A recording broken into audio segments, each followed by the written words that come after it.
কি বন্ধুরা, তোমরা কি এই ফলটার নাম জানো? এই ফলটা ভালো করে দেখো তো, চিনতে পারছো কি? এটা কিন্তু একটা বিদেশি ফল, জানো তো, কিন্তু এখন এটা আমাদের দেশেও অ্যাভেলেবেল হয়ে গেছে। একটু ভালো জায়গায় খোঁজ করলেই তোমরা এই ফলটা পেয়ে যাবে। আমি জানি যে তোমরা অনেকেই ফলটার নাম জানো, আর যারা জানো না তাদের জন্য বলে দিলাম, এটা কিন্তু অ্যাভোকাডো। তা এটা একটু এক্সপেন্সিভ একটা ফল। এটা মোটামুটি 1-150 টাকা অথবা 200 টাকার মধ্যে ভালো ভালো সুপার মার্কেটে পাওয়া যায়, কিন্তু আমি এটা কিনে নিয়েছি মাত্র 80 টাকাতে।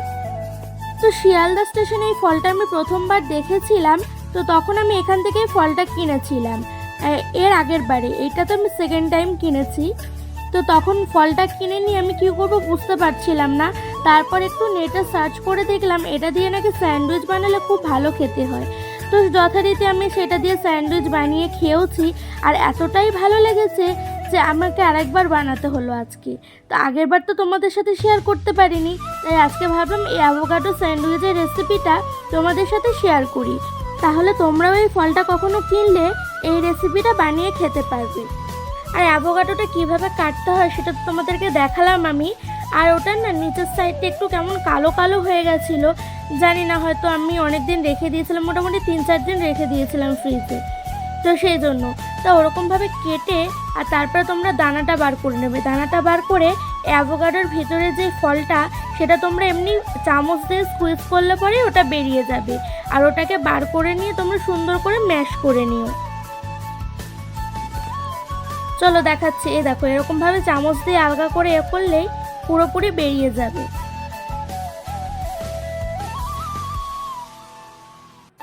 দেখো কত সোজা না ফলটা থেকে, মানে খোসাটা থেকে ফলটা বার করা। তো যেহেতু ফলটা অনেকটা এক্সপেন্সিভ, তাই আমি যতটা পারছি কুড়িয়ে কুড়িয়ে কিন্তু নিয়ে, যতটা পারবে তোমরা চামচ দিয়ে ভালো করে টিপে টিপে করে নেবে, মানে জিনিসটাকে ম্যাশ করে নেবে। যত সুন্দর করে জিনিসটা ম্যাশ হবে তত ভালো লাগবে খেতে। তো এটাকে আমার ম্যাশ করা হয়ে গেছে। এখন এটার মধ্যে কিছু কিছু ইনগ্রিডিয়েন্টস আমি মেশাবো। যেরকম একটু দিয়ে দিলাম নুন, এরপর দেবো গোলমরিচের গুঁড়ো। গোলমরিচের গুঁড়োটা তোমরা তোমাদের স্বাদ অনুযায়ী দিতে পারো, অথবা না দিলেও চলবে।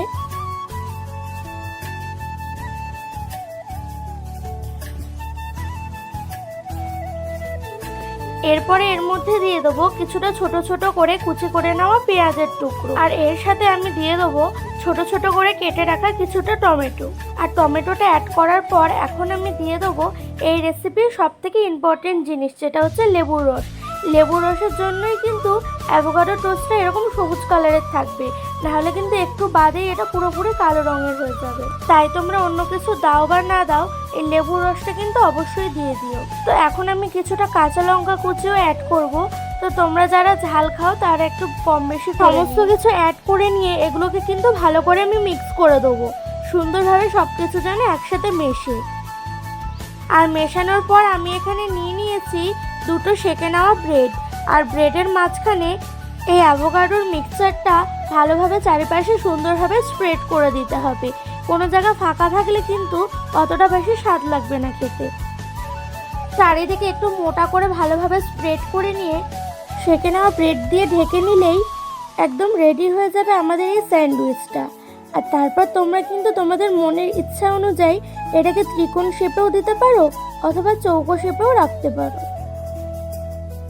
তো দেখো বন্ধুরা, আমি কিন্তু এই স্যান্ডউইচগুলো প্রত্যেকটা 3 কোণা করে শেপের কেটে নিয়েছি। আর দেখতে কতটা সুন্দর লাগছে বলো তো, আর খেতে কিন্তু অবশ্যই ভালো হবে। তোমরা কিন্তু ট্রাই করো। রেসিপিটি ভালো লাগলে লাইক, কমেন্ট, সাবস্ক্রাইব করে কিন্তু চ্যানেলটির সাথে থেকো।